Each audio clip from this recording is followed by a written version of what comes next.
Hi friends, నేను ఒక విషయం గురించి మాట్లాడాలనుకుంటున్నాను. ఇప్పుడు యూట్యూబ్లో మామూలుగా ఫస్ట్ స్టార్ట్ చేసిన తర్వాత కొంతమంది ఎంకరేజ్ చేస్తారు. వీళ్ళు ఎంకరేజ్ చేస్తారు కదా, ఓకే అంతా బాగానే ఉంటుంది. తర్వాత వాళ్ళు ఉంటారు కదా, స్టార్ట్ చేసిన ఛానల్, ఎవరైతే ఛానల్ స్టార్ట్ చేస్తారో వాళ్ళు కొంచెం కొంచెంగా ఎదుగుతూ ఉంటే ఈ ఎంకరేజ్ చేసిన వాళ్ళు తగ్గిపోతారనమాట. ఇంకా వాళ్ళతో మాట్లాడరు. అలానే వీడియోస్ కూడా ఛానల్ ఉన్న ప్రతి ఒక్కరికి కూడా వీడియోస్ చుట్టాలలో చూడరండి, ఫ్రెండ్స్లో కూడా చూడరు.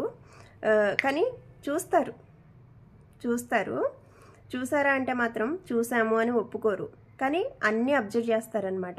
ఎక్కువగా మన వీడియోస్ ఎవరు చూస్తారో చెప్పనా? శత్రువులే ఎక్కువగా చూస్తారండి. అవును, ఎలా అంటే వాళ్ళు వ్యూస్ చూస్తారు, లైక్స్ చూస్తారు. అలానే మొన్న ఒక ఆవిడ ఉందిలేండి నాకు శత్రువు అనమాట. ఆ శత్రువు ఏమంది అంటే లైక్స్ ఉండవు, ఏమి ఉండవు, ఛానల్ ఎందుకు అన్నట్లు మాట్లాడింది. లైక్స్ ఉండవు అంటే నేను లైక్స్ కనిపించకుండా ఎన్ఏ పెట్టేస్తానండి. లైక్స్ కనిపించనవును. లైక్స్ కనిపించిన దగ్గర నుంచి డిస్లైక్లు కొట్టేస్తున్నారనమాట. ఒక్క డిస్లైక్ 10 మందికి వెళ్ళడానికి, వీడియో వెళ్ళడానికి వెళ్ళనివ్వదనమాట. అందుకని చెప్పేసి ఎంకరేజ్ చేయండి వీలైతే, అంతేకాని డిస్కరేజ్ మాత్రం చేయకండి, ఓకేనా?